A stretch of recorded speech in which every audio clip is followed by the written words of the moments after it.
It is Friday, August 1st. Welcome everyone to CFTA and our open mic story night. Continue that sincerity by welcoming your host, Mike Derbecker.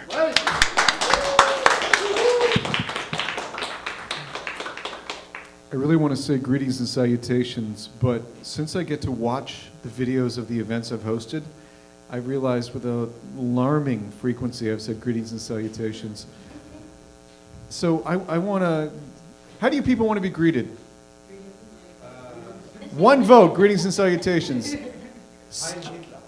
No, my last name might be German, but I'm not going that particular route.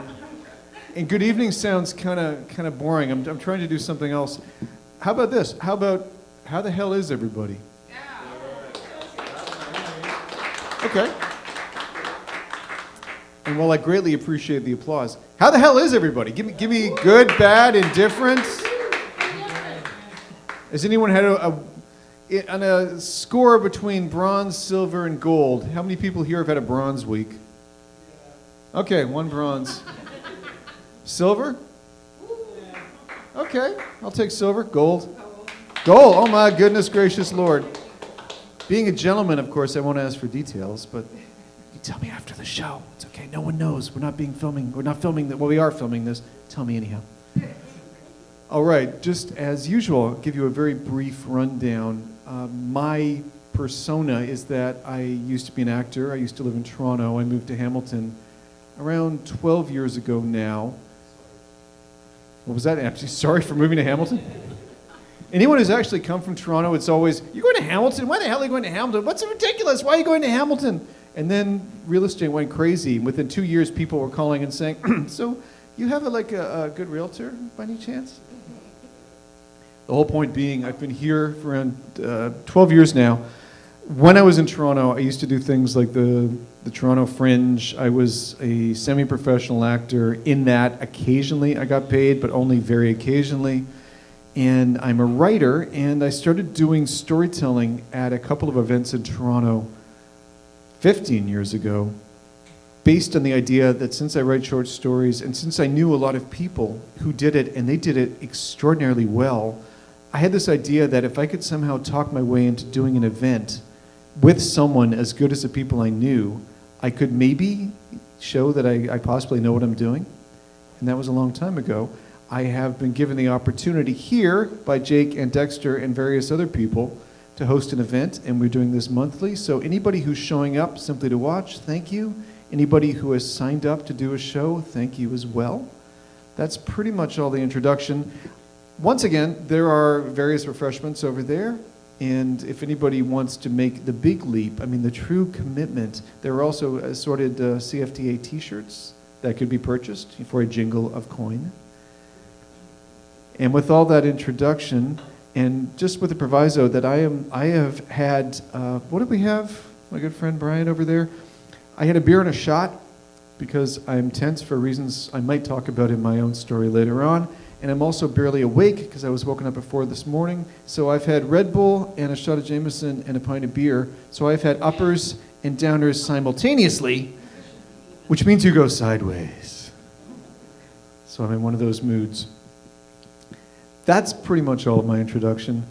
I want to introduce the first person, come to think of it, because I've seen this gentleman a couple of months ago who gave an incredible piece about, let's just say, revenge on a grocery store, which he may touch on or he may not. These events are being live streamed, and what I will usually do is I will take the footage and I will post it on my Instagram and on the CFTA. I did not post his clip because I didn't get his permission. I have since gotten his permission. So you might see it after this bit. What he's about to perform, I have no idea. And I'm sure I'm about to mess up the pronunciation of his name. Giza? Geza or Giza? Geza. Everybody here. First storyteller for the evening is Geza.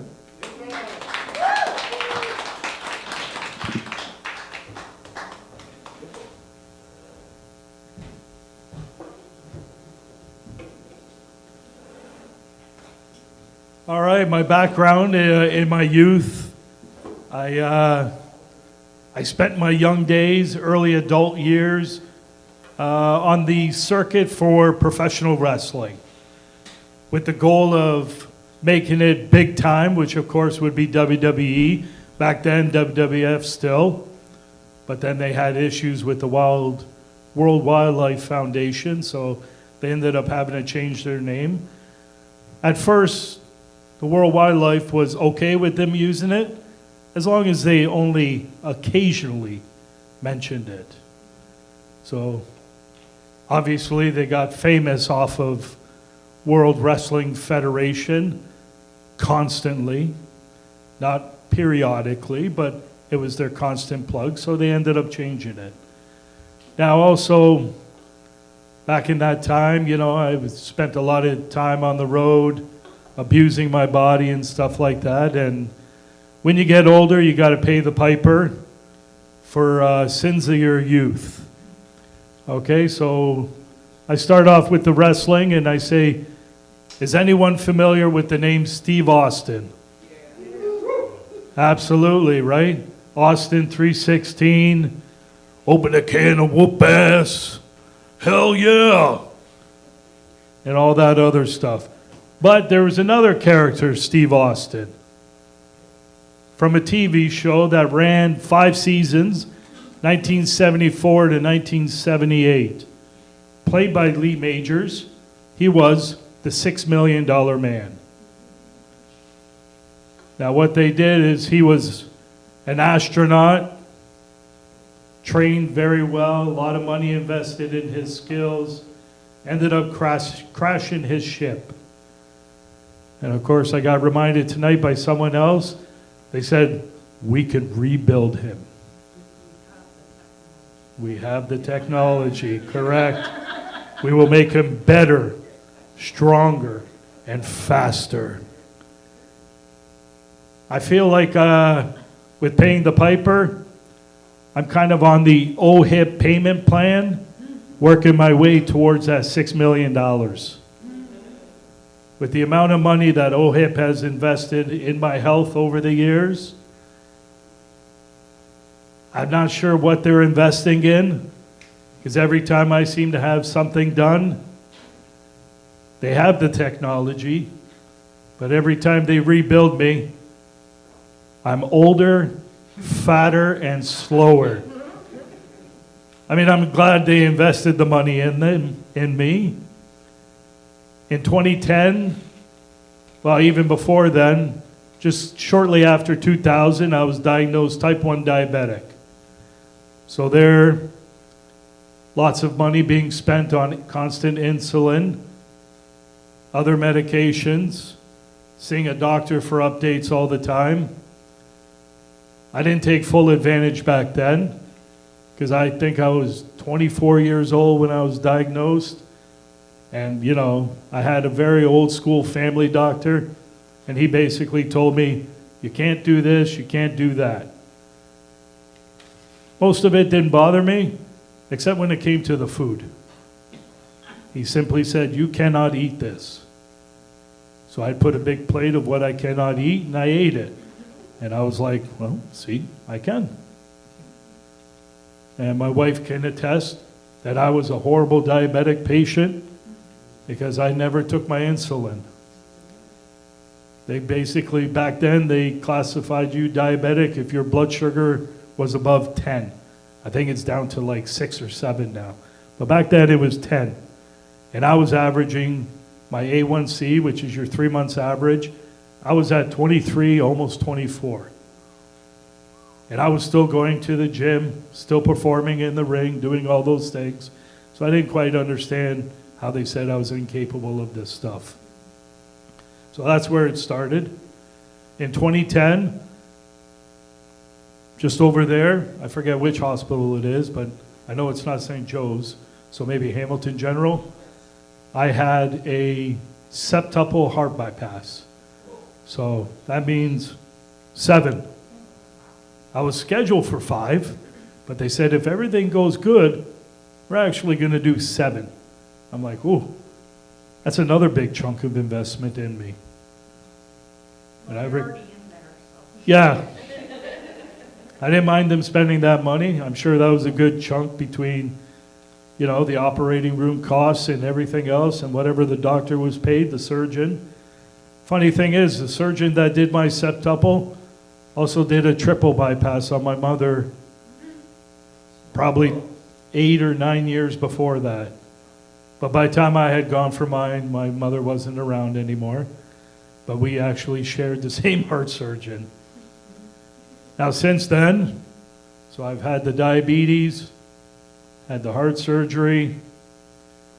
Then in 2021, I was taken to the hospital. I was on the verge of multiple organ failure and then had a heart attack. They had to revive me 6 times in 2 hours. So people used to say, man, you're like a cat with 9 lives. I'm like, I'm pretty sure it's more than 9 because I spent 6 of them that night right there. I'm like 2 cats built in one, gotta be. If I actually sat down and thought about all the things over the years, I don't want to think about it. I don't want to know what number I'm up to. And then 2 months to the day after that, I had a low blood sugar while driving and hit a big concrete roadblock at 120 kilometers an hour head on. I ate the airbag, that's for sure, but also fractured my sternum, broke 3 ribs and punctured a lung. So I ended up in Hamilton again because I needed dialysis because I had kidney failure in 2020. And they didn't do that in Cambridge, that's where I'm from. So they had to bring me down to Hamilton. So I'm like, okay, there's more investment. Now a good shining light is that at the end of June 26th of this year, I was actually able to get a kidney transplant. Yeah. So that freedom right now, getting used to it, because 4.5 years I was on a fluid restriction. I could drink 1 liter of fluids a day. And I was like, just water? They're like, no. You got to count coffee, you got to count soup, and then just fluids, 1 liter a day. I was like, ooh. Well, I'm older, supposedly more mature now, so I did my best to try to adhere to that 1 liter, because I wasn't at the age anymore where I was willing to gamble and just be like, it is what it is. I usually averaged 1.2. The rare day, I'd hit 1 liter, but 1.2 on average. Between the coffee I liked in the morning and then everything else, that was my best attempt at it. So I had all of these procedures done. Like I said, I'm kind of on the payment plan, working my way up to $6 million. Really not interested in anything else.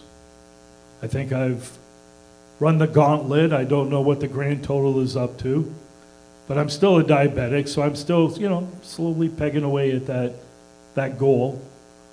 I don't want to sit down and figure out what I'm up to. I'm just quite happy with, having the kidney transplant now and everything. But I got to tell you, getting used to peeing again, that is a weird sensation. Because 4.5 years, with the kidney failure, I didn't pee. I mean, the odd time there was a dribble, but by the time I got up, made my way there, I ended up just standing there going, why didn't I just piss my pants? Like, this was not worth the effort of getting up and everything else. But now, oh no. My bladder is probably still the size of a raisin. It hasn't stretched out fully yet. So I've gone from the odd dribble to now peeing like a pregnant woman every hour, regardless where I am. I parked just across the street there tonight, and before I even got out of the car, because I drove from Cambridge, I was like, oh man, I gotta go. And I'm looking around the parking lot like, is there a dark corner somewhere? No, the sun is still up. All these buildings have got way too many cameras on them. I'm like, well, I'm not that desperate. I should be able to make it here. And I did. Thank goodness. Yeah. And the amount is no more a dribble. I would be stained. Stained. Guaranteed. So I got new adventures that lie ahead of me now with the freedom of, a kidney transplant. Once I've given the green light, I'm not allowed back to full actions yet. My family's got to cut the grass. I go to a transplant clinic once a week just for blood work. Have you got any questions? They base my next week's of treatments on the blood work results, and they're constantly improving. No major setbacks yet, so that's good in that sense. But I often wonder, when they rebuilt the $6 Million Man, you always knew when he was using his bionic powers, if you ever seen the show, because there'd be a sound effect. He'd be running and be like, and you'd be like, oh, he's tapped into those special powers. And I always wondered, man, with all this work they're doing to me, do I have special powers? It's not in running. I'm not a fan of that at all, obviously. But I sat there and I was like, oh, when I've given the green light to get back to full actions, I'm like, maybe I'll discover my bionic power one night with my wife. Things are going to be happening, and then next thing you know, I'm going to hear the sound.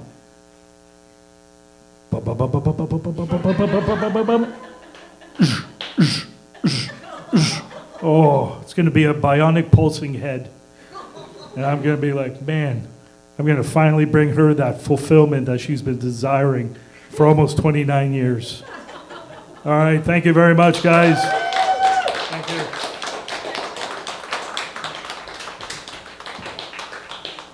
One more time, please give it up for Geza. Who may be the only person in the history of the human race to bring up the bionic boner on stage. It's usually only done in whispers among a very, very select crowd. 14-year-olds, yeah. I have nothing to say after all that. My God, that's cool. We were just before this all happened, we were talking about the $6 Million Man. Realized the moment we started talking about it, we immediately pegged our age. Because I remember when I was in grade school, I decided that I wanted to run like the $6 Million Man, which in slow motion looks really cool because he would always run like this, with his fists out. When you actually do it when you're like 8 years old, it does not look as cool as Lee Majors in slow motion on TV. I looked ridiculous. And I get reminded of this from time to time from people I went to grade school with who say, do you still... No, I don't still run like that, for God's sake. But enough about me. The next person I'm going to bring up also is, she's obviously a storyteller, but she also hosts an event here. And she has a slightly different take on it. She is a published author and a far, far more established actor than I ever was. And her next event is, I believe, August 15th? August 15th. She has been nice enough to let me appear at her event once or twice, and everything she talks about is interesting and well written and well spoken and well modulated and well paced. But enough about her. Ladies and gentlemen, Jen Frankel. Cool.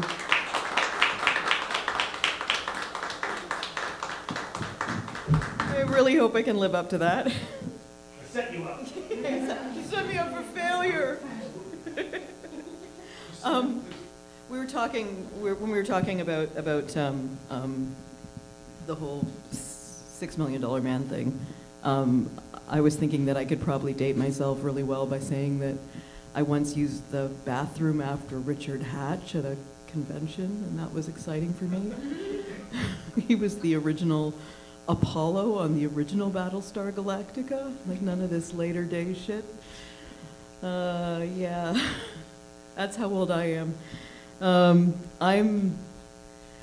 Wasn't sure what I was going to talk about tonight because the story that I keep thinking that is the only one that I'm telling to myself is about how I ended up in hospital last year and how I got out of hospital. But I'm thinking that Geza kind of covered the hospital thing, so maybe I'll do something else. Is that fair enough? Hospitals are intriguing. I had a really wonderful experience with the mental health system in Canada. And I will tell that story, just not tonight. I think I want to talk about how I ended up in Petawawa, Ontario.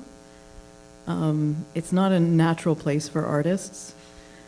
There aren't a lot of them up there. I had a friend when I was at high school who always wanted to join the army because she said that the ratio was so good. Basically, she'd be like the only girl in a sea of men, and she thought that was pretty sweet. So she ended up going to Royal Roads and ended up as I can't remember what you call them. It's the person who does all the provisions. She ended up doing pretty well for herself anyway in the military. And I was living in Montreal at the time, and I got a call from her. We'd sort of kept a little bit in touch over the years, but she said, you've got to meet my roommate here. You'd really like him. I think you guys are meant to be together. He's a military policeman. Yeah, well, I mean, okay, so you got to picture me like I'm like mid-20s, ran away from London, Ontario. It's one of those places that you should run away from if you're at least a bit artistic. Yeah, even more so than Cambridge is not that bad a place. And Hamilton is great. Like in terms of the arts, Hamilton is like light years ahead of London, Ontario. But both of them are like way, way to the, I don't even know, nether regions of Petawawa, where there's a military base. And at the time I was there was one Tim Hortons. You had to actually go to the next town to get any other coffee. You had to go to Pembroke, where the movie theater was. So my friend Paula calls me up and says, you got to meet Eric. You'd really like him. So we started corresponding, and I actually got into by correspondence love affair for the first time in my life. I was living in a what do you call it when you not really the person that lives in the place, but you're subletting. I was subletting. Thank you. As you get older, the nouns are the first thing to go.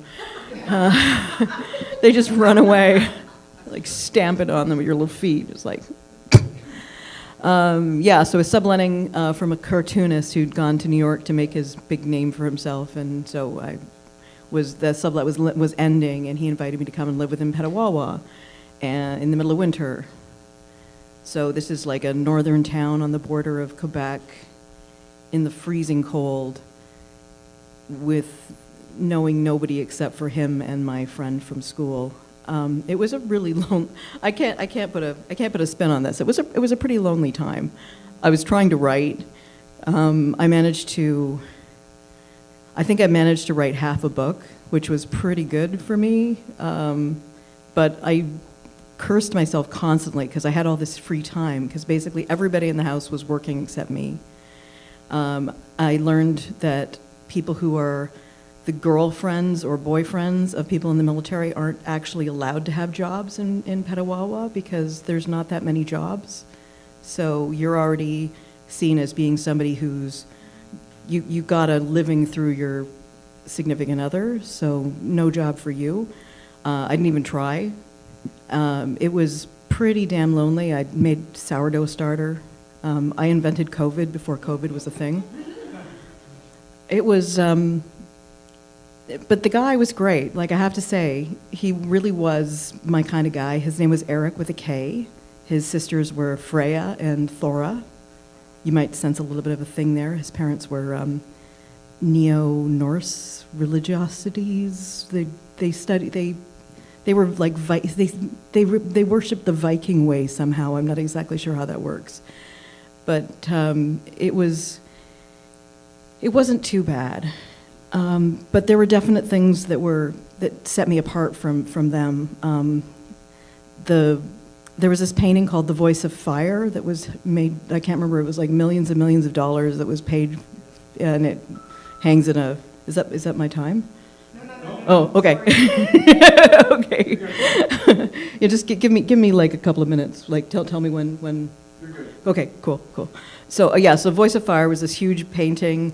I think it was just like one red dot on a white background or something, or like it was a pretty simple looking painting.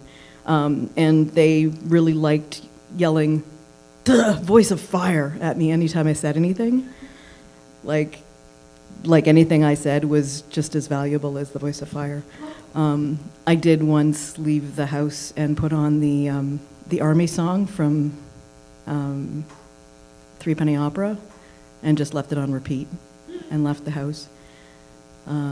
It was a good song. So we didn't always see eye to eye about art, especially, and there were other things we didn't see eye to eye on.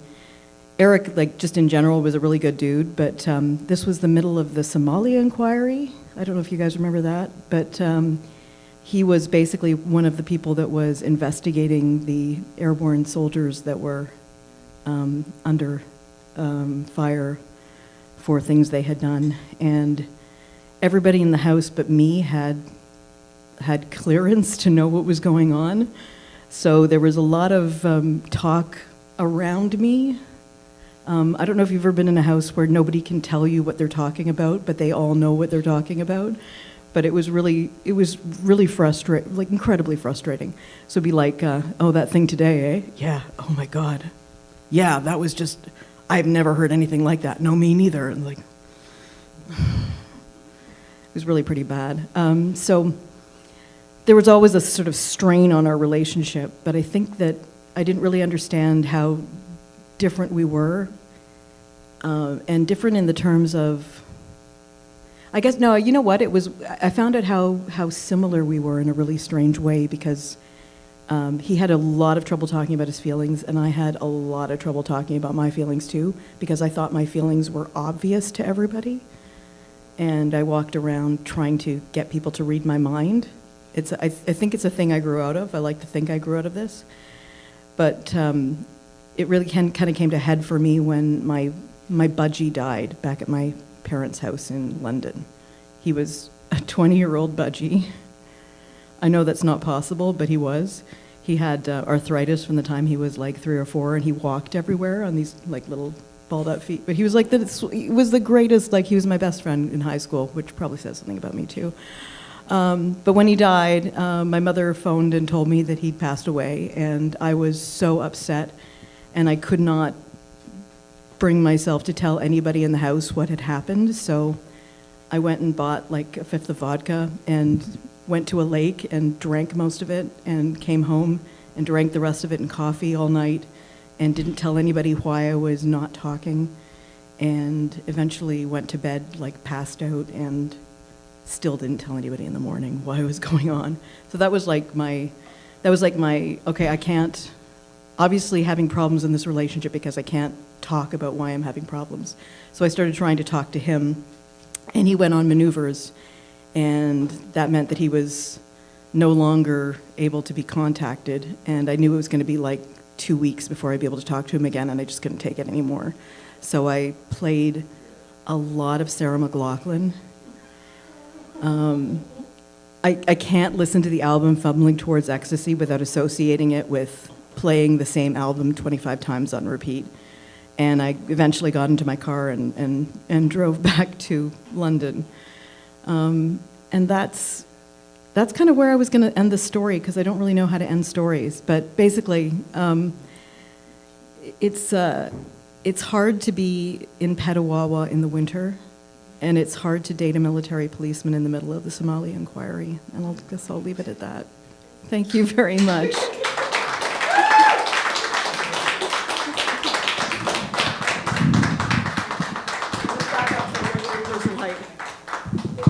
With all sincerity, I am sorry about your budgie. Thank you. And from day one, if this is not too painful, from day one, your budgie always walked? He was about 6 years old when he got arthritis in his wings and he couldn't fly anymore. So 14 years of... Walking. Yeah, his cage was on the ground, and when he wanted to come downstairs because like the rec room was where the TV was, he'd be watching television and he'd hear, he'd be like rolling himself down the stairs, and I would run and grab him and bring him down. He was amazing. He was like my best friend. Like he used to sit on the piano keyboard and peck my finger when I hit the note he was standing on. Oh, wow. I learned to play around him wherever he was standing. This is going to sound smarmy. It's really not meant to.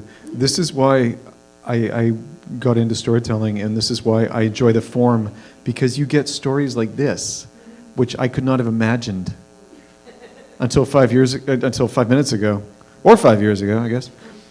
Yeah, and it's kind of horrible, and it's kind of sweet, and it's kind of funny, and all at once. So thank you. Jen Frankel, one more time. The next person I'm going to introduce very, very briskly and very honestly. He is one of the organizers here and has always been like very good to me across the board and is a very decent person and has always told incredible stories. Every time I review the footage and just think the pacing, my God, the pacing, the structure, he's good. Full stop, ladies and gentlemen. George Derbecker.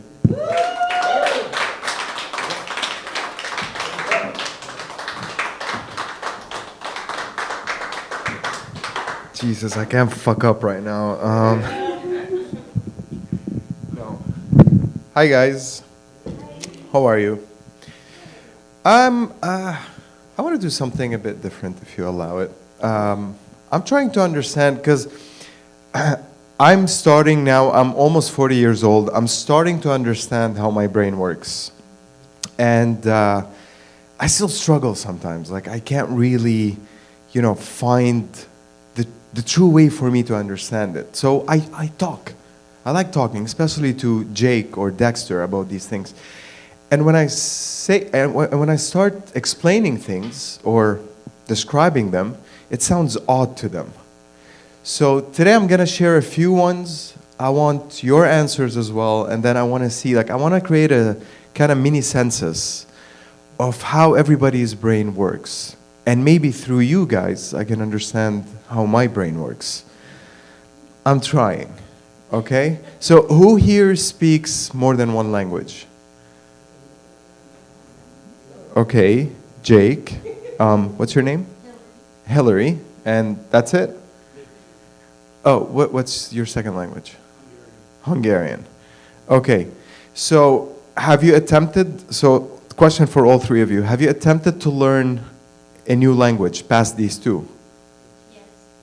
Okay, so you didn't. Two. Okay, so what were the languages? So I know Jake has Turkish. What's yours, Hillary? French, and I tried to learn German. Okay, so French to German. And Jake?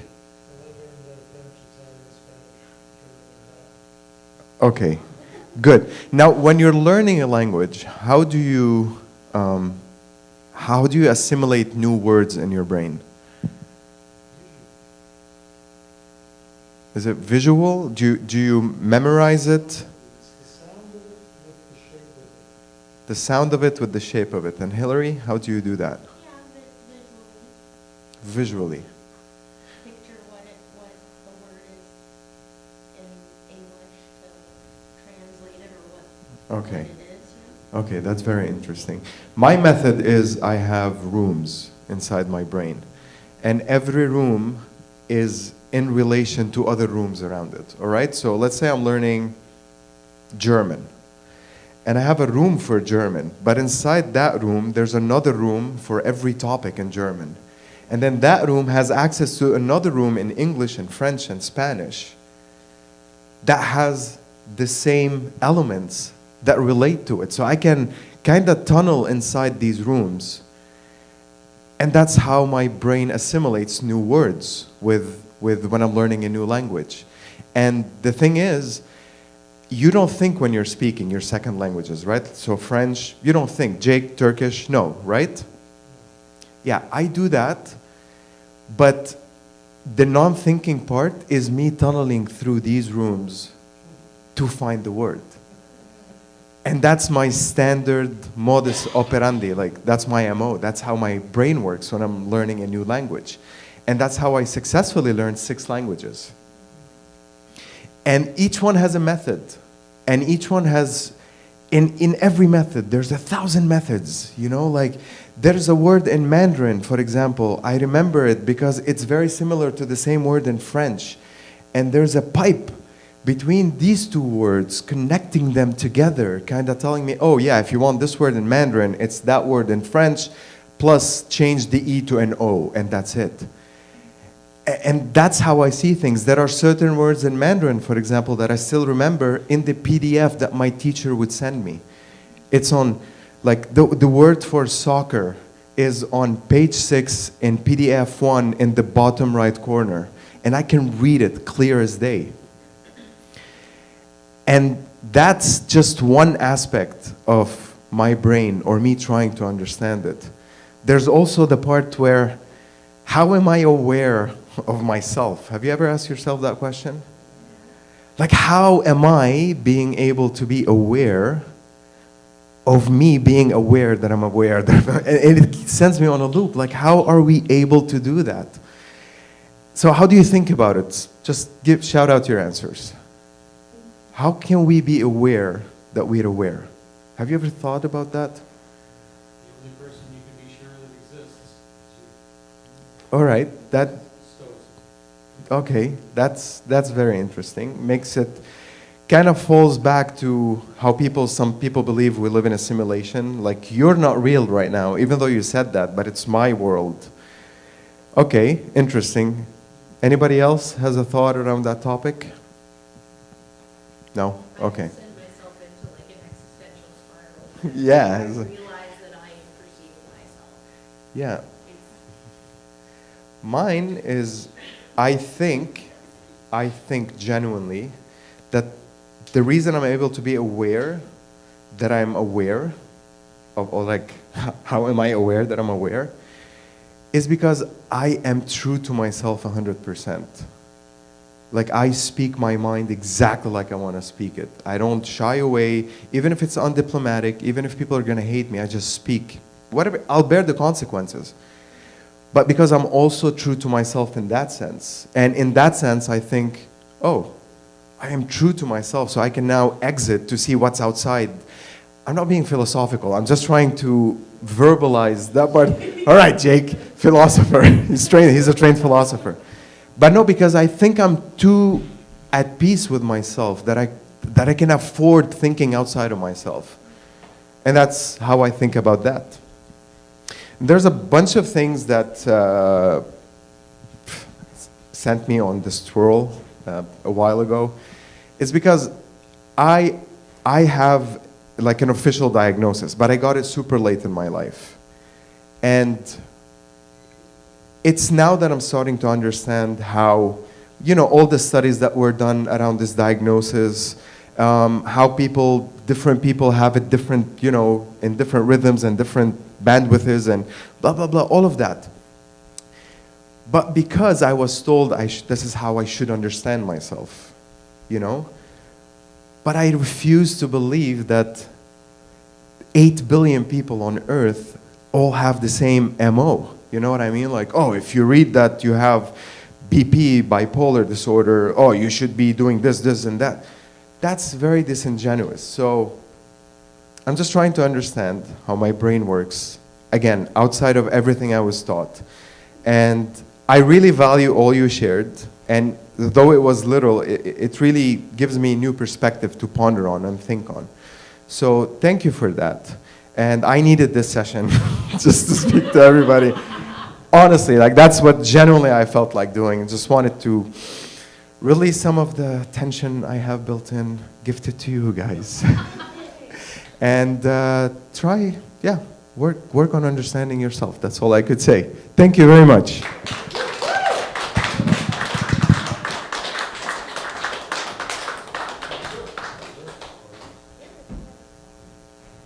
more time, please. George Derbecker.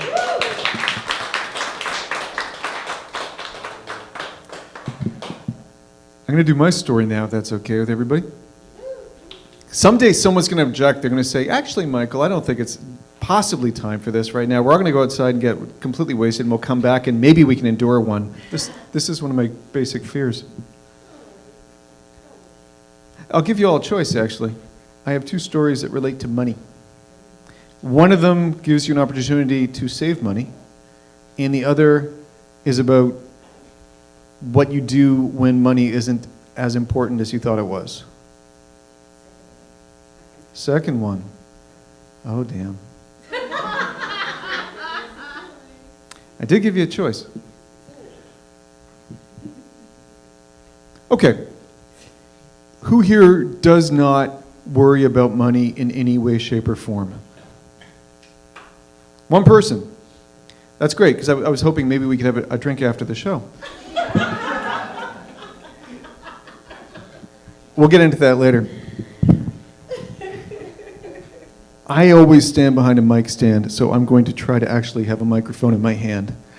Because money is a delicate thing. I had a situation once where I suddenly found myself in debt to somebody for something that I didn't agree with and did not understand, and it was kind of existentialist, quite frankly. Here's the deal. After 9/11, which is 24 odd years ago, I had been working at a software company, and the software company promptly went under, and I spent a delightful 8 months unemployed. And at the end of it, I managed to get a job with the Ministry of Transportation as a technical writer, policy writer, that type of thing. It was exactly as exciting as it sounds. And they paid very well for that kind of work, and I was miserable. I'd had 8 months, and my father was sick. He was just getting very, very sick, and I was paranoid, and everything in the world was out to get me. Even the first day at this particular job, I walked into the lunchroom at the Ministry of Transport, which is at Downsview in Toronto, and it's this enormous 1950s kind of fascist building, kind of brutalist architecture. And I walked in completely paranoid, and the first thing I saw was a cooler that it had Coke, Pepsi, etc. And I thought, this is what's wrong with this country. This is what's wrong with the government. They're giving people soda water. They're giving people carbonated beverages, and it's terrible, and it's full of sugar, and it's awful. And then someone pointed out, if you walked further in, you would find a second cooler that was filled with milk and juice, all from reputable Ontario bottlers, all of which were sold at a discount to promote good health amongst staff. I discovered this on Cranberry Tuesday. So I'm a little paranoid, and I'm kind of broke, and my father is sick. My father has just lost a kidney, and there are complications. Now, I'm living kind of midtown Toronto, and I'm going to have to start going from my apartment to Sunnybrook to check out my father. And it's a really inconvenient place to get to. I'm going to have to take the subway and then take a bus and then wait for the bus, and the traffic is awful. One of the people I worked with lived relatively nearby, a guy named Ron. And Ron, as I told him about this, saying that I'm going to have to spend like 2 hours almost every day to visit my father, literally threw me his car keys. He just said, yeah, just bring it back, put some gas in sometimes. Are you serious? Yeah, just take it. He lived around 3 blocks away in an old apartment building with a parking garage. He saved me a lot of money. I mean, it's not that the bus fare was that much, and it's not that the cab fare was that much, it was the time. So rather than working from 9 to 5 and going home and then trying to get to Sunnybrook for visiting hours to visit my father, he just gave me the means to do it. And that meant a lot to me. And he was having a lousy time. He was in the middle of a nasty divorce, which, you know, is unlike those wonderful, warm, cuddly divorces that you keep hearing about where everybody gets along. I am not going to talk about the details. It sounded like everybody was not being 100%. So he's going through that, and he was working for the ministry because he had a secondary job. He had a business where he repaired cars, and nobody was paying him, so he was kind of miserable. But he made my life easier. He saved me money, he saved me time, and he He never asked for anything. So yeah, I did fill the car with gas. And I made sure it was properly parked in his beautiful little parking garage. And I did this for months. And my father got out of hospital eventually, for a while at least. And I stopped borrowing his car so often. And he never asked for anything. He would occasionally complain about the lawyers he was dealing with and complain about his business, but he was wonderful. He was completely wonderful. And when the crisis was over, and I was beginning to fade into that job and not loathe it and not be so paranoid, I had borrowed his car to pick up something from IKEA. I mean, something big enough I needed a car. And I drove into the underground garage it was building, and it was a mess. I mean, he didn't have a designated spot. He just had someplace he could leave his car. And it was so tight, I thought, okay, I'll make this easy for him. So I spent around 10 minutes backing into this space. Concrete, very small space, no turning radius, but I managed to do it. I would turn, I'd get out of the car, I'd walk around, make sure I'm not going to take off a mirror or something. It took me 10 minutes, but I got it into the spot. So the next day, when he drives to work, he could simply drive out. This sounds really easy at this point, doesn't it? I didn't think about this. I went up to his apartment, gave him his keys, said I filled it up. He said thanks. He closed the door. Everything was wonderful for exactly 48 hours. And then I got an email where he said, car has been damaged. As I was pulling out, I took off the mirror, I scratched the left side of the car, and it nicked the bumper at the back, which has now fallen off. So this is an $1,100 repair. And how are we going to figure this out? I wrote back, that's an interesting use of the term we. And he said, well, you parked it. I said, yeah, and you were driving it, and I parked it in such a way that it was literally a straight line. After 5 or 6 mails, essentially it boiled down to, well, I'm so used to backing it up, and that day I was tired, and I just drove out, and this all happened, and that would not have happened if you had not parked it in that way. So what are we going to do? So I am being charged to repair a car for an accident when I was not in it. And with completely straight lines to get out of the garage. I mean, I know how this happened. This happened because his soon-to-be ex-wife's lawyer was hassling him, and his clients weren't paying him, and he had to make an early shift at the Ministry of Transport. I know all this. And he probably had a cup of coffee in one hand, and he hit the gas and hit just the wrong angle. I know how it happened, but I wasn't in the car, and had he driven a straight line, this wouldn't have happened. And I'm being charged for this because his life is miserable, and I'm sort of viable, if you know what I mean. I'm kind of a reason for this. And all of these emails were very, very polite, by the way. He had been an accountant at one point. So the last mail he said was, I am going to get an estimate from the garage. I have one for $1,100, and there was one for $1,300. I'm going to go for the $1,100. So why don't we go to the Jester Pub, and we'll sit down and, quote, between you and I, we'll figure out a fair number. I got a fair number. 0. That is my fair number. I am furious at this. But I'm also not furious because this guy has made my life easier.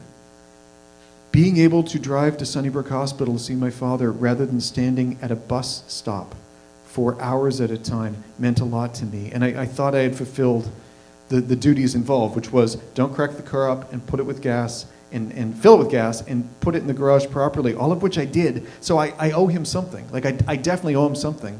But I feel like I'm sort of being retroactively asked to pay for the times I borrowed his car, which I don't think is exactly fair. And I'm also very aware of the fact that he can't yell at his wife's lawyer, and he can no longer yell at his soon-to-be ex-wife, and he can't yell at his clients too much because they may not pay him, but he can yell to me in a really polite kind of, you are one of the things that's making my life hard, and I don't believe I have exactly, but I owe him a favor, and this isn't about the money. It is about the money, but it's not about the money. That's not a fortune. It was more money then than it is now, but it wasn't debilitating. I had no idea what to do, and I kept thinking, I'm a scapegoat. I don't want to be a scapegoat for this. I do not want to be the only person here. This isn't about the money. This isn't, oh damn. It isn't about the money. And I honestly believed that, which meant I needed to put the money that didn't matter where my mouth was. So here was my approach. He had booked off time that we would go to the Jester pub, which was a nice quiet pub at Yonge and St. Clair, and we would talk this out to get that fair number. This is on a Saturday afternoon. I walked in, he's at the back of the pub, obviously had been an accountant at one point because he's got a ledger in front of him and the receipts and coffee, because you can't drink when you do these things, and a pen and his reading glasses. And Ron is ready, and he must have a speech. He must have an explanation. All of this is going to come together. And I walked to the back, and I've already gotten a pint. And he said, well, I was thinking we could talk first. And I said, no, here. I put the pint down, reached into my pocket. I'd been to my bank the day before, and I brought out 2 certified checks. One was for $1,100. One was for $550. I put them on the table and said, which one do you want? He said, we're going to talk about it. I said, no. I owe it everything, or I'm going to pay half. Anything else, we're just wasting time. If you think I owe something, I either owe it all, or I'm going to owe half because I wasn't driving. It's your call. This isn't worth negotiating. I'm sorry about your car, but this isn't worth a friendship. So whichever one you want, these are certified checks. You can deposit it at a machine in the next 10 minutes. And whichever one you don't want, I'll take back and I'll cancel. But I need the actual check to make the cancellation. So, let's have a beer. You figure out which one you want. And so how are things with your wife? And it confused him. It knocked him off kilter.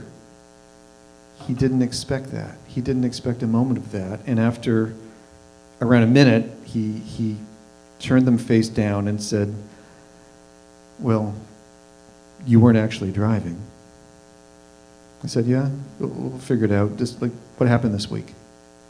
And we talked about his week and his clients and his wife and all that kind of stuff.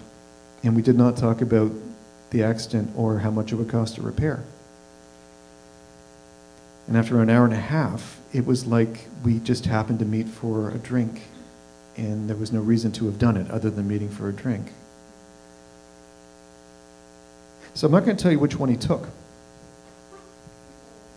I will tell you that around 2 weeks later, essentially I got change.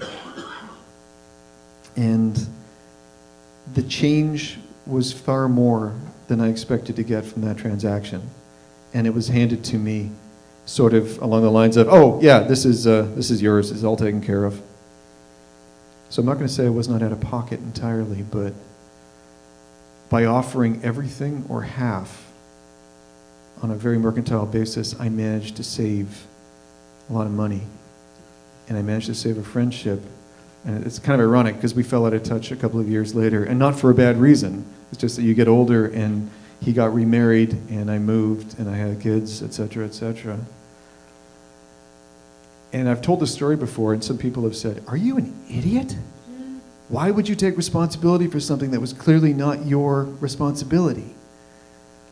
And I agree with them, except for the fact that I would have spent hundreds and hundreds of dollars on cabs just to keep my sanity when my dad was sick. And he prevented that, so he gets something out of it. And maybe the 2 checks were a leap of faith. So one more time, it's all about the money, but in that particular time, it was not all about the money. Thanks very much for your time.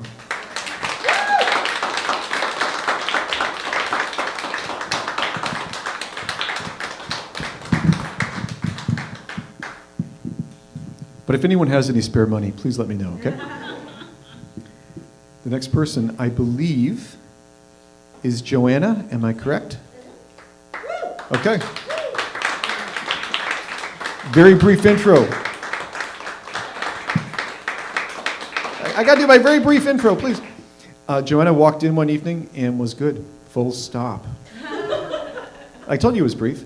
And every time I get a message from her or a notice on Instagram saying, you know, are you going to be hosting? Is there going to be an event? Can I come on? Yes, of course. You can always come on. And you're about to see her. Joanna. Nice to see you. Hello, my name is Joanna. I just wrote my story out today, and I'm going to read from my phone because I'm neurodivergent. I don't want to get distracted during the story, so I really just wrote it here. So this is a story about the time I went through a rumble in the jungle when I traveled to Nairobi, Kenya. Yeah, so I'm Kenyan. My background is Kenyan. I was born here in Hamilton, Ontario, 1992. So I quite literally call myself a Kenyadian, Kenyadian. So in 2018, I traveled back home to the motherland, my parents' country of Kenya, where I hadn't visited in 8 years. We traveled during a very, very, very sad time. My grandmother had just passed away, and since I quite literally was the only child of my parents that lived such a delinquent life, who had no job, no kids, no husband, and for African parents, you're delinquent. So I was available, to travel with my mom for a month to Nairobi, Kenya to bury her mother. The fact that we were allowed on the plane in the state both her and I were in was probably an oversight by the airport because we arrived as a mess. First, I arrived to the airport covered in stress boils. Yes. My paranoia of going back to a place that I haven't visited in years, to a village that had so much corruption, I was scared. I didn't sleep for 2 nights before our flight. I was hyperventilating for 2 days to the point that I wasn't taking care of myself, and my stress caused this weakened immune system thing and disrupted my pores and my skin health. So I literally arrived to the airport looking like a frog covered in stress boils, but they let me on, so it's all good. And then my mom, who shares her mother with 5 brothers and 1 sister, her duty was to go out and buy an outfit that we would bury our grandmother in. And let me tell you, I did not know that this particular outfit would cause such a problem. We bought her a beautiful dress with a very fancy hat from my grandmother. The hat was delicately packed so that every time we passed customs, my mom would make sure they knew, my mother is in there, please be careful. Yes, that's right. Instead of her saying my mother's hat was in there, my mom insinuated that she was a psycho freak murderer and was carrying around a part, like a luggage. Like anytime that people mishandled the luggage, my mother would say, my mother is in there, just be careful. So after being pulled over by the airport security to check her bag to ensure that in fact there was no dead granny in a suitcase, they cleared us and we got on our flight. So here comes the point of the story where I almost kind of took the plane down by accident. I mean this, I'm so sorry. So I was going on about 4 days of no sleep at this point. 2 nights before we traveled, I didn't sleep, right? And so the 2 days of flying, I also didn't sleep. And so it wasn't until we reached Ethiopia and got on that little small mini plane that I totally freaked the fuck out. I was kind of in psychosis. The first thing that blew my mind was that there was a lot of non-Africans on that flight. And girl, I felt like it was my duty to warn others on the flight, they're coming again to capture us and bring us back to their farms in America. I yelled that on the plane, by the way. I sat there on my flight with this sweet, sweet, poor old white woman in front of me, and I felt like it was my right to interrogate her on her intentions of why she was coming to Africa. Who are you there to visit? Why? You think you can handle this, son? Girl, are you coming here to choose a maid to bring back to your life in Minnesota? You won't capture us this time. I was out of my mind. Luckily, I had amazing airport staff who understood I was experiencing a mental break of sorts due to the gravity of me traveling for a funeral and whatever else was going in my brain. And so kindly, they came and they moved me to a different part of the plane where all the stewards sat, and they let me meet the pilot, and I was like, heck yeah, let's do that. So it was good. But I didn't sit there for long before I squirmed out of my seat and told all the passengers as the plane was descending that black people to the left and all of you others to the right of the plane. And I yelled, all of you others can wait. We are getting off this plane first. And then quite literally to my surprise, people started forming lines and exiting the plane in that sort of fashion. I can't remember, I was delusional, so I don't know. So now I'm in Africa, and I smell that sweet, sweet African air, and then yank, I'm pulled away by my uncle and my aunt, put in a car, and they send me straight to the mental health care hospital. Okay? Well, it looks more like a little like a little cottage. It was beautiful.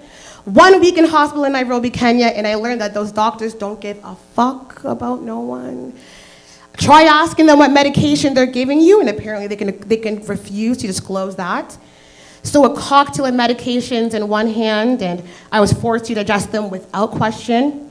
And when you refuse to take your medication, well, they just beat you. So they pulled down my pants in the dining hall with my peachy bum exposed, spanked me twice, 3 times, and I was injected in front of all the patients. When I was released, a week later, I stepped out of those hospital doors, smelled that sweet, sweet, sweet African air, and yank, I was pulled away again by my uncle. In the car was my mother, my auntie, and my uncle as the driver. Are we going to Grandma's house? I asked.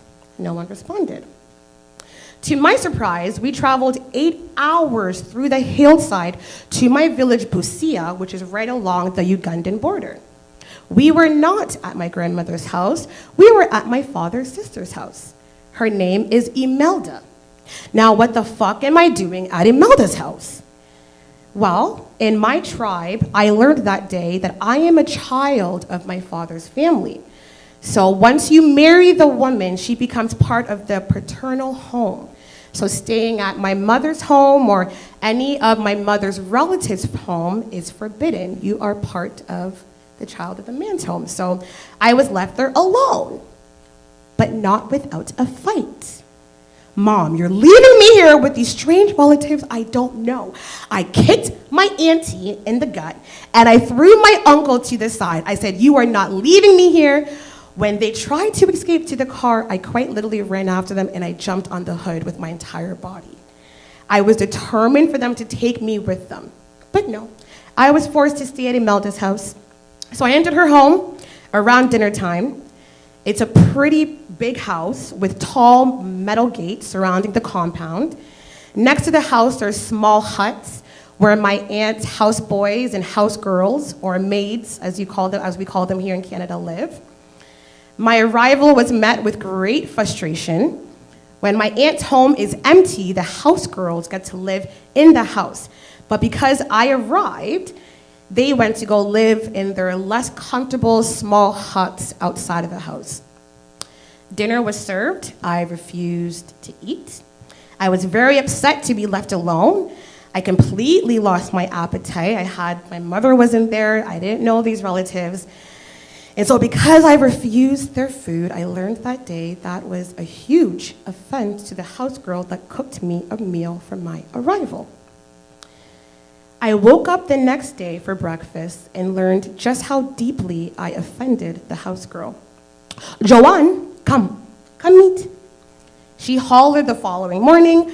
I went downstairs into the dining hall where she served me a single plate for breakfast. And on that plate was, oh my God, it was garbage from my bathroom. She quite literally put out a plate of garbage with wrappers, dirty tissues, and a bloody tampon of mine. I looked at her in bewilderment, and I fucking ran. I ran outside the house in tears. I'm like, is this girl trying me right now? Like, what is going on? Like, she really went into my trash, serving me a plate full of garbage. Like, what does that mean? You know? So she followed me outside into the garden and told me, "Hey, be careful. You are stepping on graves there." Graves. Like, what are you talking about? She is messing with me, surely. So I ran into the barn where I was met with more of the houseboys. They were just slaughtering animals and fixing up things, I don't know. And then I saw the house girl was approaching me, entering with a machete. The fuck is she doing with a machete? "Want to play hide and seek?" she asked. "Let's play a game." Lot of mercy, is this girl really trying me?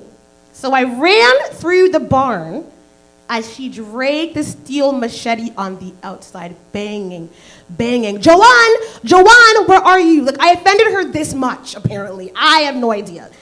I ran faster. I ran outside the barn doors to where the 10-foot gate was. Next to the gate was a hack of hay. I climbed on top of that hay. I jumped over the fence, sliced my thigh a little bit. It wasn't that deep, so I was okay. And I just started to run. Outside of my aunt's compound was a busy street life with locals walking around, selling their goods, doing whatever. I saw matatu, which means bus in my language. I didn't know where I was going. I just knew I couldn't stay there. And just as I was about to board the bus, I saw my aunt approaching and screaming my name as she drove over to me on a motorbike.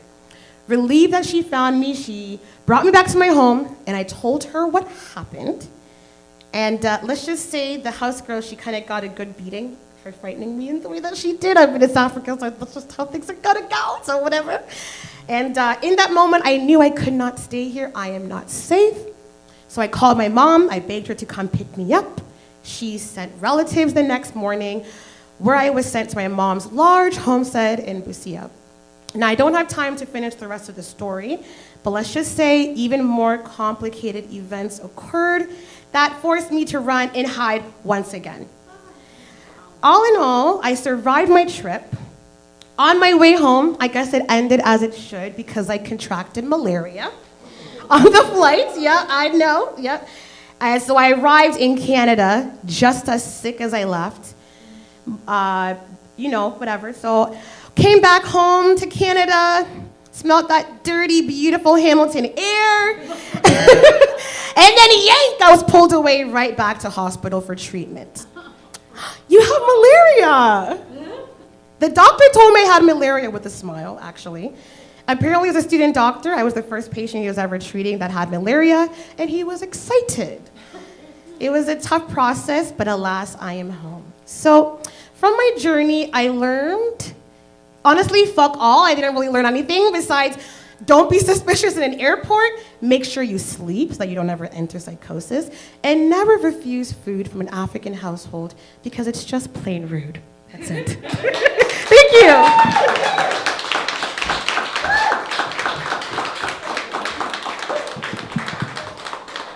I believe that deserves one more round of applause.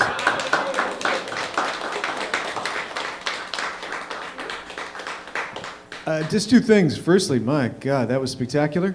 And secondly, if you want to sell the film rights to that, please let me know. I guarantee I did not wake up this morning and expect to hear a moment of anything along those lines. Thank you for coming back. You can come back anytime I host. Please do. Yeah, for sure. We have another person, if they're ready. Are they ready?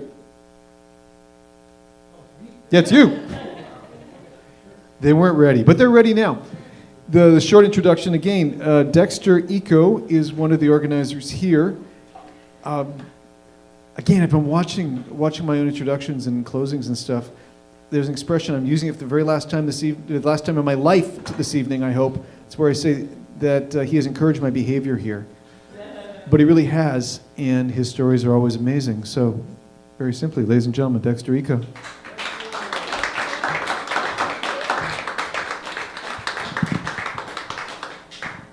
Good evening, everyone.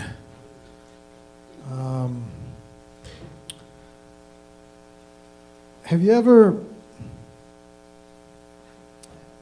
met someone who made you dislike your former self, who became your unconscious role model in life?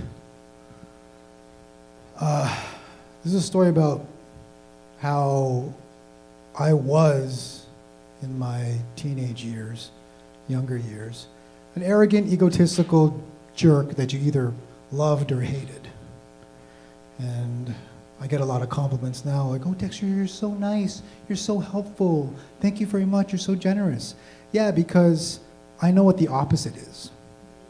And through this one experience meeting someone,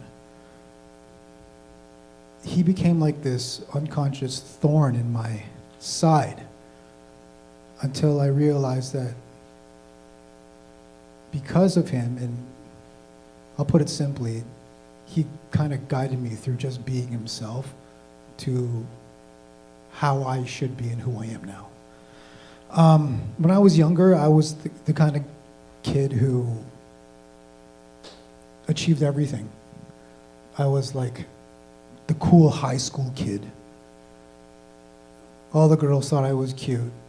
I was super competitive. I was the stuck up, I don't give a crap about anyone, you know, get out of my way or follow me kind of attitude. Social butterfly everywhere. And this was because my home life was toxic. And I didn't have words for that, didn't have the language to say, oh yeah, my dad didn't resolve his trauma with his parents, so he took it out on me. And now I'm going to ball it all up and then project it as confidence and be overbearing in some sense with almost everything I did. And that translated in a lot of ways to excellence, which blinded me. So, being the superficial jerk that I was, with hormones raging, I only wanted to be with like hot women.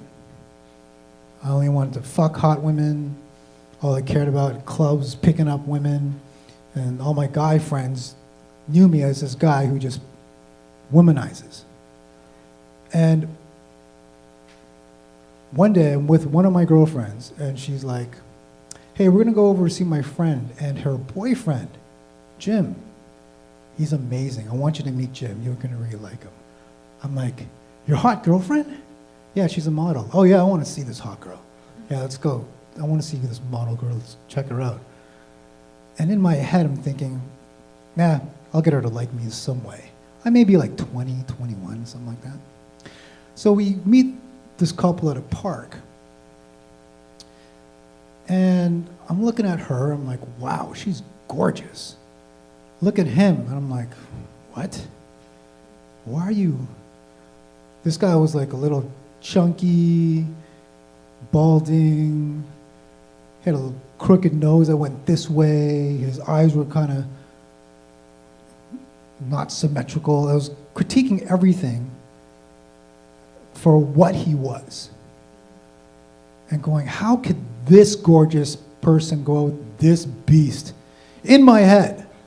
But on the outside, I'm like, yeah, nice to meet you, Jim. Great, yeah, my name's Dexter. And then my friend and the girlfriend are fawning over this guy. My friend's like, hey, Jim, remember the time we went to the convenience store and you got that thing for me and it connected? And he was like, oh, yeah, don't worry about it. Like, I was just blah, blah, blah. And they were having a great time just talking with him. And I'm observing this guy like I'm competing with him for something. Not knowing that I was really jealous because how they were giving him all this attention was so easy and so willing. And there was nothing, there was no mask. When I was observing him, he was being genuine to me. I didn't know what genuine was. I knew what a mask was. I knew what tough was. I knew what bullying was. I knew what competing was. I didn't know what genuine was, even though I heard the word.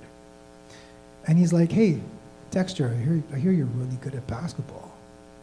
I was like, yeah? There's a court right there. I have a ball in the car. You want to play? He goes, well, you know, you can show me some how to shoot. I don't really play. I'm like, okay, cool. So in my head, I'm thinking, this is how I can get his girlfriend's attention.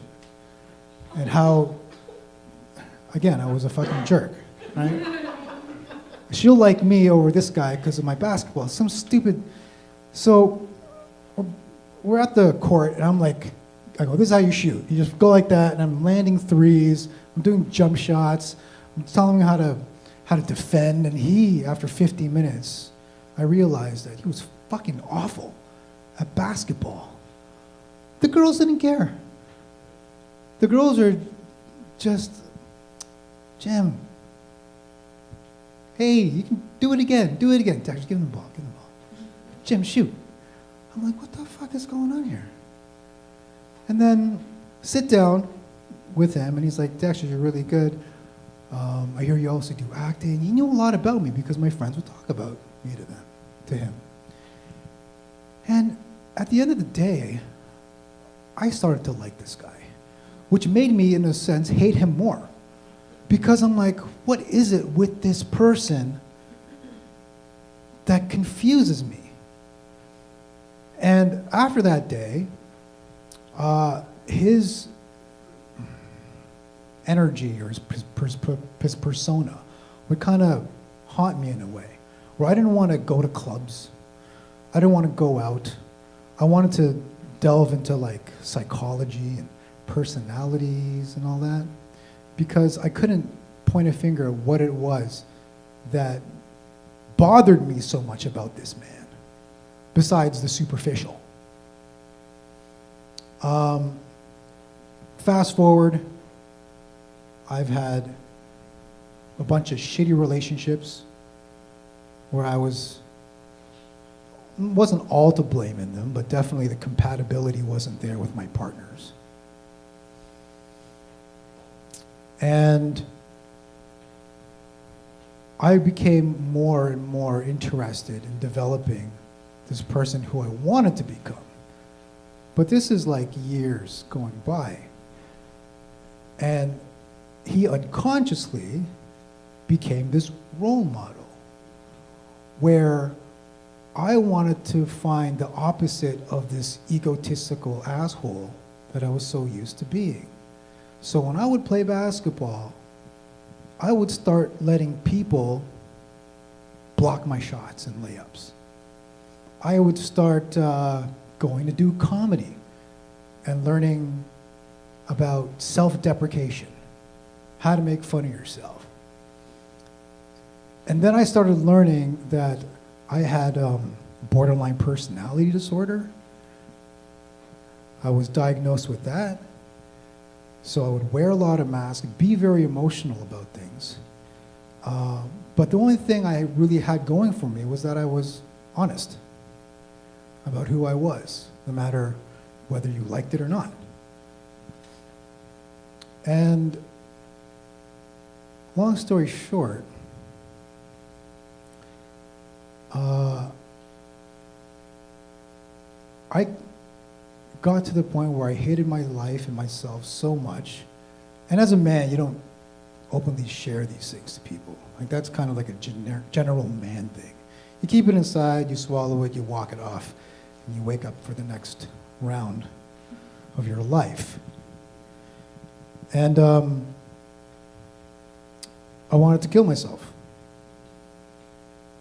And it was extremely frustrating. I was lonely and alone. And the weird thing was, when I started dating again, I did the kind of reverse of what you would normally do and try to impress your date. I would tell them all the things that I didn't like about myself up front. I said, listen, I work in construction. I have a child that I haven't seen in a few years from a relationship that didn't work out. I don't have a lot of money. I don't have insurance, though I drive a car. And out of 5 dates, 1 listened to me with discernment. one didn't leave me. That one person is my wife. And that was to just get to the point of the matter, which was the matter of the heart. And instead of looking at someone for what they were, I would amplify that quality in me that I really wanted, that I knew was originally in me, but I couldn't bring out because of this toxic upbringing. And that amplified. And when I picked my wife in terms of an emotional kind of connection, she recognized that. And she said, I appreciate your honesty. And I like how you have issues and you're willing to just be real with them. And we developed our relationship. Stand-up comedy was something that I pursued because I wanted the attention. And then now that I'm married, I realize I don't need the attention, I don't want the attention, and I make my wife laugh every single day, and that's all I need. And then one day it struck me, that guy, Jim, he popped up while I was sleeping in my head. And I got up and I'm like, holy shit, Jim, this guy, this genuineness about him was the thing that I wanted, and I didn't know I developed within myself as like a model for me to become. He wasn't a celebrity. I only met him once. I don't even think my friends even know him anymore. It just was a guy in one time in my life that could have easily been forgotten if he did not bother me with not judging me for being an arrogant jerk, having the humility just for being himself and listening. And that's the quality that I appreciated back then, that the women saw, and that my wife sees in me now. And so, thank you, Jim, for humbling me without that being your intention. Thank you for listening to my story.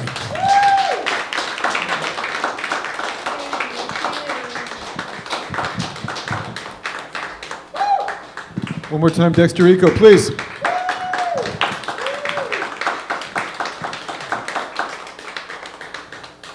Just as an afterword, one of the reasons I've always liked Dexter's stories is that they are brutally honest and articulate.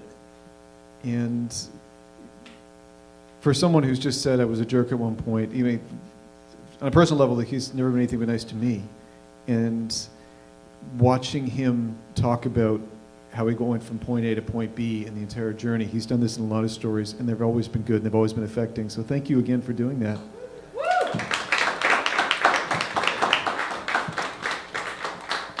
We have two performers left, one of whom I know nothing about. And he is in the back of the room. I think I may have seen him a couple of months ago, and forgive me, I bet I'm going to mess up your name. Is it Mike Solo or Mike Soto? Solo, okay. He's going to come up, he's going to tell a story. Mike.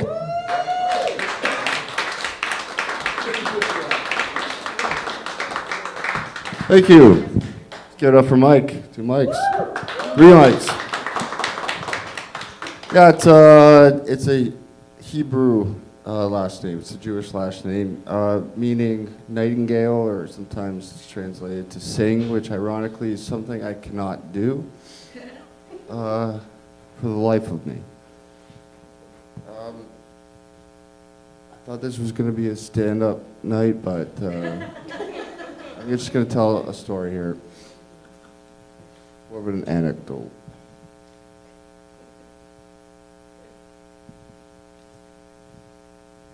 sorry. By the way, I'm illegally blind. That's where I wear other people's glasses when I steal shit.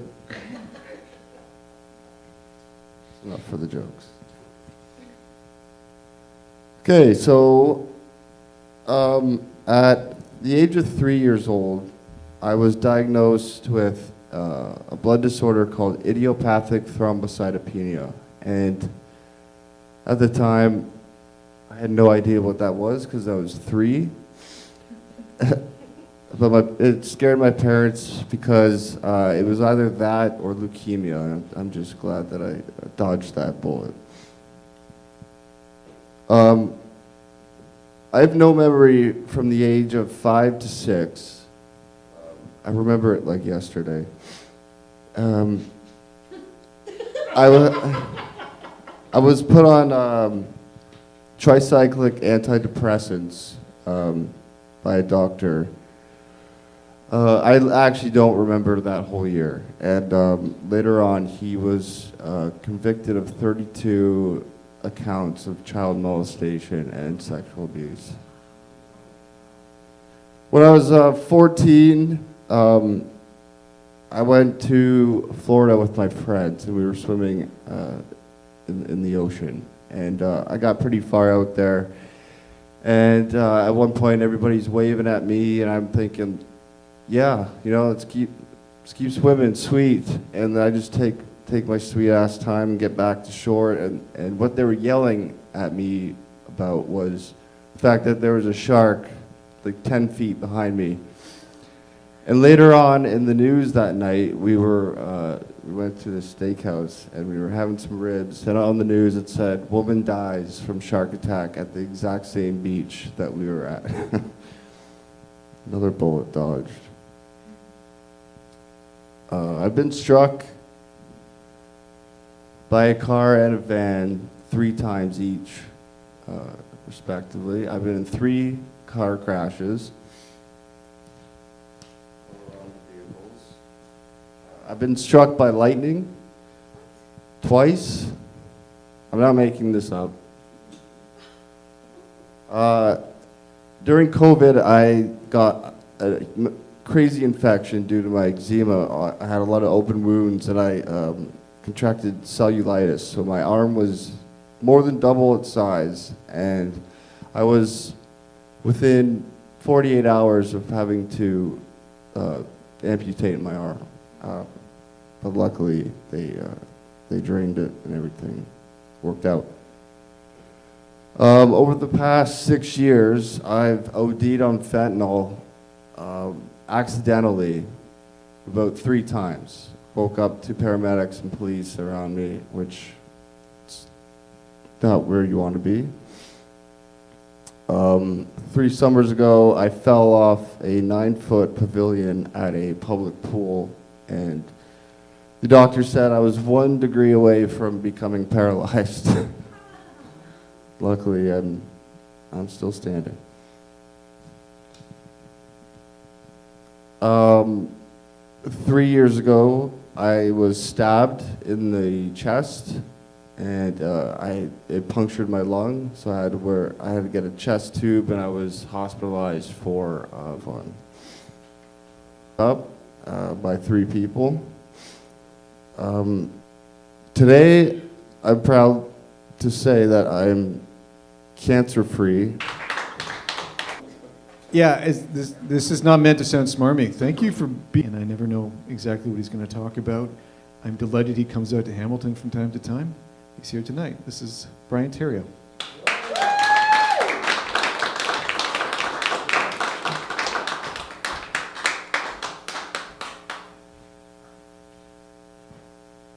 I'm not the most observant person. I tend to get in my head way too much, and stuff goes past me and I don't notice.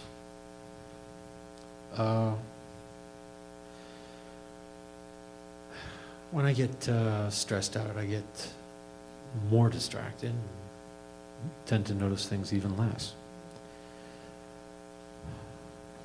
Well, this was years ago, back when my father was in the hospital. All my family lives outside the city, so I would go in and see him every day. And with a really frustrating regularity, they would say, "Oh, he's not ready just yet. Let us clean him up." So I would have to go kill some time somewhere and then come back to visit him. He was intubated, so he couldn't speak. He had lost muscle control, so he couldn't point at things. He wasn't a fun person to visit. All he could really do was kind of mouth words, and, you know, it was challenging. So after 4 or 5 months of this, it was getting a little taxing. So I wasn't on, shall we say. When they would shoo me away while they changed my father's diaper, I would go downstairs and bring out my old trusty friend, the Sudoku book. And I would sit down somewhere and try to distract myself. Well, I, this day, managed to go outside, and the sun was feebly shining in the spring morning. I sat on the bench with my back to the sun, trying to get a little bit warm, pulled out the book, and started trying to find words.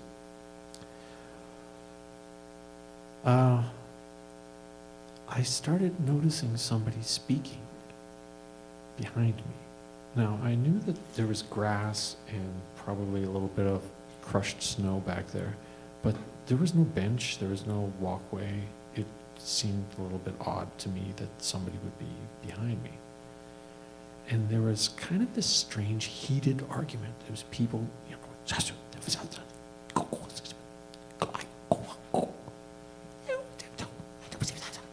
and, well, this goes on for a bit, and it's distracting me from my Sudoku. So I had to turn around and kind of look at them. And I look at them, and they're both facing me, but talking to each other. So they're like gesticulating at the back of my head. I was a little confused by this. Well, anyways, they both noticed me, like nearly identical time. The guy started going, looking up at the hospital like he saw somebody on the 3rd floor or something. And the girl just went, and then walked like, robotically over to the door and go inside. So I'm like, oh, I don't know what's going on, but this is weird. So I went back to my Sudoku. Now, they asked for about half an hour, so it's taking a bit. And that was all within like the first 5, 10, 15 seconds. It's weird. So I go back and try to focus. And then the woman comes back out of the doorway and walks over and sits down at the end of the bench, the same bench that I'm on. So I move a little bit farther down to give her a bit of space. And I look at her. Now, she's got a Sudoku book and a pen. And she's sitting with them on her knee, looking forward. Okay. So I go back, I'm doing my work, and then I hear it behind me. Now I look down, and I can see a shadow. It's not mine. A hand comes out. I can see it just in the corner of my eye. And the woman down at the end of the bench is just kind of reacting to this stuff.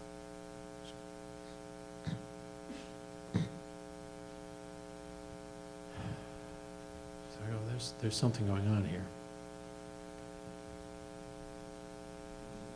So I turn and I look at the guy behind me. Again, he does the, something up on the building there.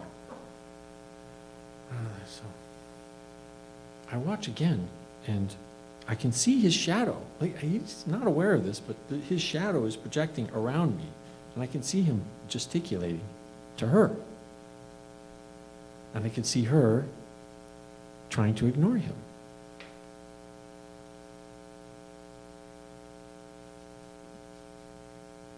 Well, finally, she puts down the book. She puts down the pen.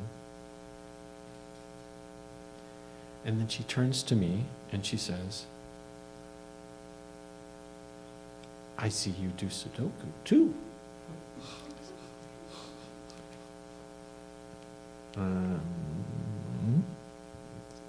Yes? Do you have any pointers for me? And I'm like, and I can see the arm coming out again. It's right behind my head. And I can see her eyes going from me to a little bit behind me, to me, to a little bit behind me. I don't... It was obvious that she was shy, thinking back. And I had nothing better to do than to talk to a very pretty young lady at the end of a bench that I'm sitting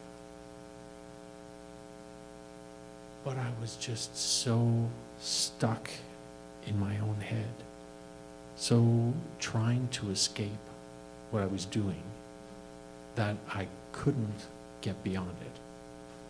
It was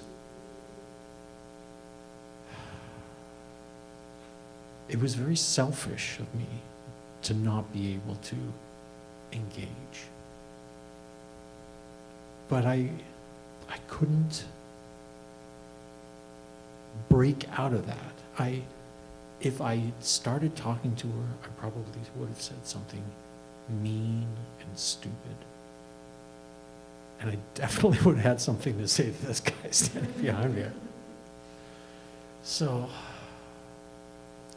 I did the only thing that I could do. I didn't utter a sound to her other than a kind of general kind of yes thing when she said about Sudoku. But it always grieved me that it seemed she was trying a Cyrano de Bergerac type thing. He was giving her advice on how to talk to me. And I felt so stupid later on that I couldn't recognize this at the time. Oh, jeez. Let's see. It's maybe 17 years ago? 17 years ago that this happened, and it still bothers me. So, to the girl out there somewhere, I'm sorry. You're a lovely, charming lady, and if you follow the advice of the guy standing behind me, I'm sure you do very well with anybody that you meet. And I'm sure that by now, you're in a lovely relationship. Please enjoy. And if I can offer any advice to people around us, take a second, appreciate the pain and suffering of others by acknowledging their own journey by getting out of yours. So, thank you.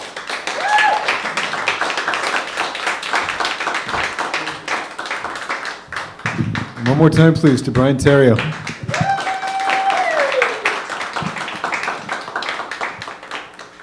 We've come to the end of the evening, unless there are any last-minute people who want on the roster. Going once, going twice. Wait.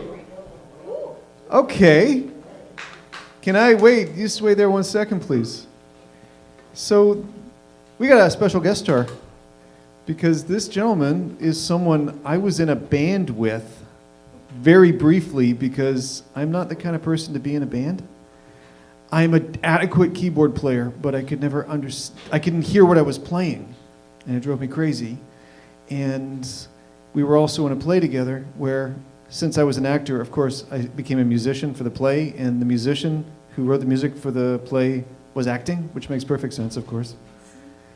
And he is doing film work in Hamilton, and I haven't seen him in the flesh for a long time. I am delighted he's here.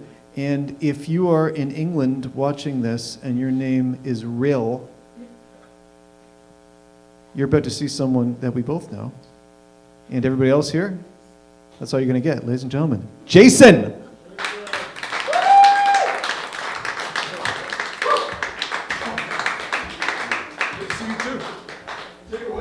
Hi there, folks. How you doing? Yeah, like he said, my name's Jason. I play drums, and my voice is a little weird because I had a weird sinus infection, so I apologize. I sound like Barry White, but there you go. Oh, yeah. So this is a very sort of similar story to yours, my friend. I was basically going to talk about a thing that happened to me a long time ago, and oh, by the way, hello, Marilla. How you doing, wherever you are? She's awesome. I met her as an actor a long time ago. Basically about getting out of your own way and all that kind of thing. But it started with a relationship that I had with a lady that was very tumultuous. As you can imagine, the sex was amazing, but everything else was kind of up and down all over the place and kind of terrible. I stayed for way too long. We tried to make it work over and over again, and yeah, anyways. So I have a small one-bedroom house. It's like a closet with a cover on it.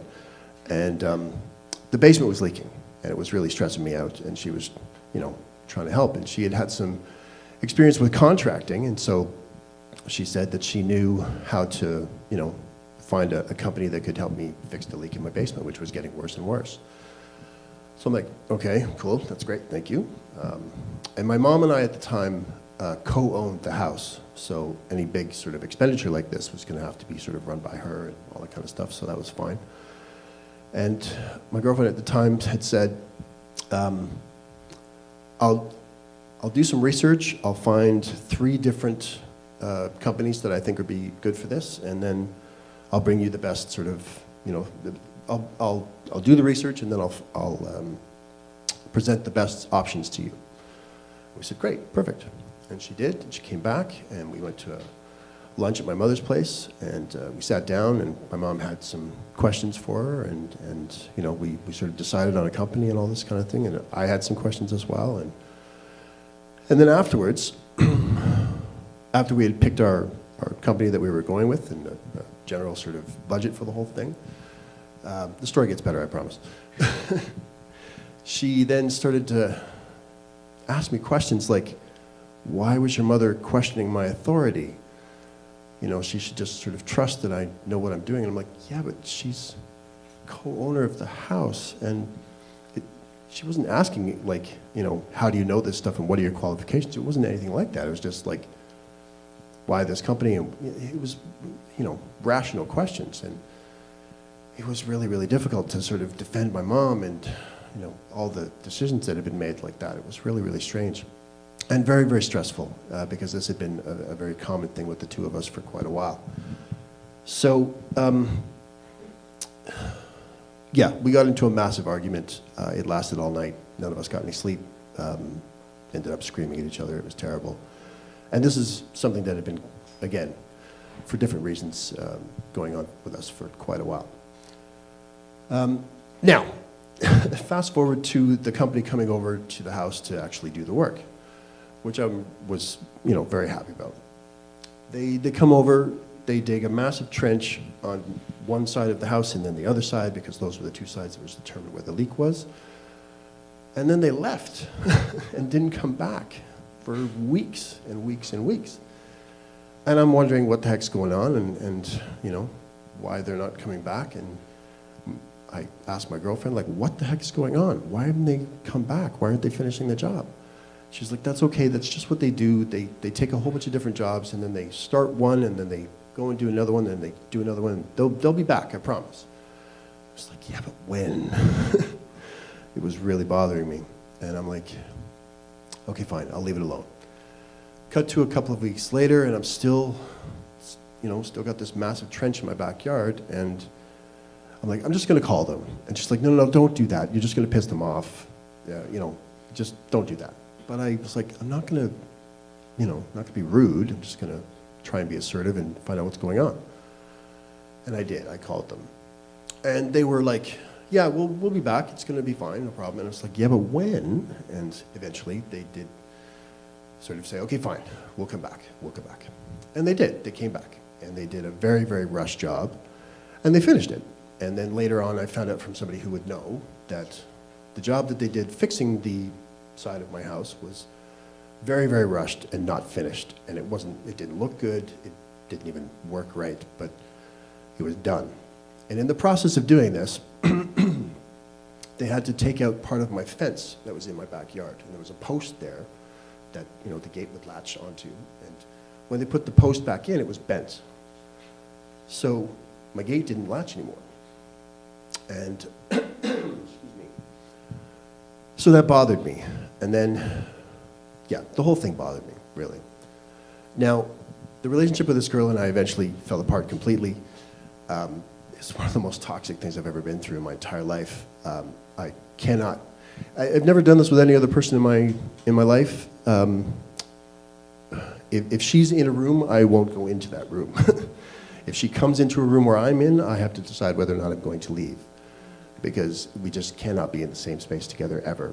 And I've decided that. And it's a very strange thing to have to willingly cut off another person from caring about them or seeing them as a human being ever. But I had to do that for my own sanity and my own safety. So, anyways, yeah, the relationship was over. It was fine. It was hell. It was terrible. But it was over. That was good. And my gate didn't latch, right? So every time I went into my backyard to do anything, I enter the gate, then I come back out, and the gate won't fucking latch. I apologize for some language, but yeah, so the gate won't latch. And it bothers me every time, because it all comes flooding back, every single time. The memory of everything that I'd been through with this girl, and this stupid, contracting company, it all comes flooding back every time. And it's years and years and years and years that I'm just like, gate won't latch, and it bothers me every time. And then my basement windows needed to be replaced, so my dad comes over, and he helps me out, because he's really good with that stuff. And we finally get it all done, and everything's good. And he looks down and he goes, "What's with your gate?" And I'm like, "Oh, man." And I run into the entire story, which he knows anyway, because he lived it with me. but I run it through him. I basically tell him the whole story and this whole thing, and I was really, really pissed off. And I get to the end of it, and I'm emotional, because I'm going through the whole thing in my head again. So I'm emotional. And he looks at me and he goes, "You got a wrench?" And I finally looked at it for the first time since it was busted. It was 4 fucking bolts. 4 bolts that just needed to be loosened, adjusted, and retightened. Done. Literally less than 5 minutes work. And my problem with the gate was over. But because I had that other stuff right in front of me, I could not see that it was 4 bolts. I absolutely could not see it. So, the conclusion to this story would be, by the way, that's my tattoo with the wrench and the fence. The conclusion to this story would be, if you're going to fix a fence, you do not use anxiety, fear, trauma, and all of those things, because none of those tools work. You always use a wrench.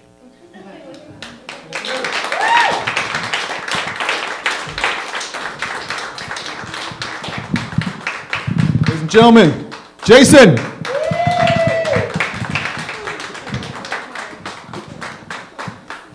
Very cool night. That guy's tall, man. I keep forgetting that. Or I'm just short. I try to forget that.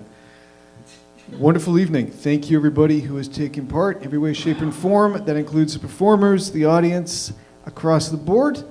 We do this on a monthly basis. I'm not sure exactly what day in September, but if you follow the CFDA website or the Instagram or Facebook, you will find details. For people who performed here, I will usually take the video and edit each person's performance and put it into black and white. I put that up on my Instagram. If anybody here does not want that to happen, please let me know. Otherwise, I'm going to do it across the board. I'm easy to find on Instagram, just as Derbecker. It's a weird name, incredibly easy to find. There are still some beverages, snacks over there if anybody wants one. And for everybody else, have a wonderful, magnificent weekend. Thank you for coming out. Cheers.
It's going to go